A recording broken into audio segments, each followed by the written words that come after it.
क्या आप जानते हो कि किसी भी क्वाड्रेटिक को आप कब फैक्टराइज कर सकते हो और कब नहीं कर सकते हो? अगर नहीं तो चलो सीखते हैं। हमारे पास कोई क्वाड्रेटिक है A x square plus B x plus C equal to zero. देखो, ये हमारा क्वाड्रेटिक इक्वेशन होता है, और जब हम किसी भी क्वाड्रेटिक इक्वेशन को जब हम सॉल्व करते हैं तो हमारे पास दो मेथड होता है। एक होता है कि हम इसको यूजिंग द फॉर्मूला कर लें, और दूसरा जो होता है हमारा फैक्टराइजेशन मेथड होता है।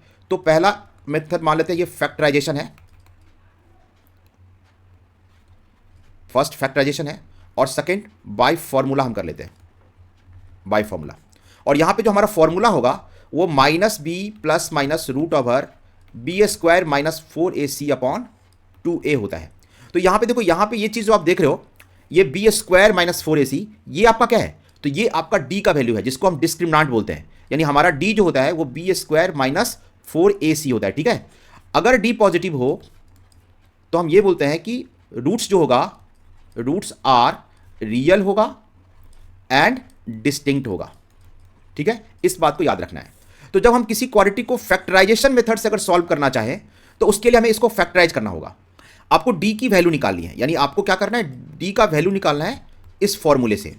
अगर d आपका if d is perfect square हो, यानी आपका d अगर परफेक्ट स्क्वायर में आता है, तब आप समझ लो कि ये जो क्वाड्रेटिक है वो फैक्टराइज हो जाएगा।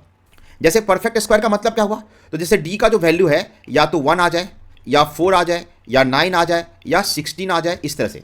और साथ ही समझना है कि यहाँ पे d का जो वैल्यू है पॉजिटिव होना चाहिए, क्योंकि अगर आपका d पॉजिटिव नहीं हुआ तो फिर तो ये रियल रूट होगा ही नहीं। क्योंकि आपको ये भी समझना है कि अगर d का वैल्यू अगर निगेटिव होता है तो रूट्स जो है, रूट्स आर नॉट रियल, समझ रहे हो ना। यानी यहाँ पे रियल रूट्स होगा ही नहीं, तो जब रियल रूट्स नहीं होगा तो ये फैक्टराइज भी नहीं होगा, ठीक है। तो एक एग्जांपल से इस चीज को समझते हैं कि क्या हम आपको समझाने की कोशिश कर रहे हैं। सपोज करो कि हमारे पास एक क्वाड्रेटिक है 2x square plus 3x minus 2 equal to 0। देखो, जब आप इसका d का वैल्यू निकालोगे तो d का वैल्यू क्या आता है, यानी 9, यानी बी स्क्वायर का मतलब 9 होता है, और माइनस 4ac, तो यहाँ पे प्लस 16 आता है, यानी ये वैल्यू आपका आता है 25। देखो, ये वैल्यू 25 आ गया, तो 25 क्या है, परफेक्ट स्क्वायर है। तो 100% आप इस क्वाड्रेटिक को सॉल्व कर सकते हो यूजिंग द फैक्टराइजेशन। तो इसको आप स्प्लिटिंग ऐसे करते हो, 2x स्क्वायर और यहाँ पे प्लस 4x, और यहाँ पे लिखेंगे माइनस x, और यहाँ पे माइनस 2 इक्वल टू 0। अब देखो, यहाँ से 2x अगर आप इन दोनों ग्रुप में, एक ये ग्रुप हो गया और एक ये ग्रुप हो गया, तो यहाँ से 2x कॉमन लेते हो तो यहाँ पे x प्लस 2 आता है, और यहाँ पे माइनस 1 कॉमन लेते हो तो यहाँ पे भी x प्लस 2 आता है इक्वल टू 0।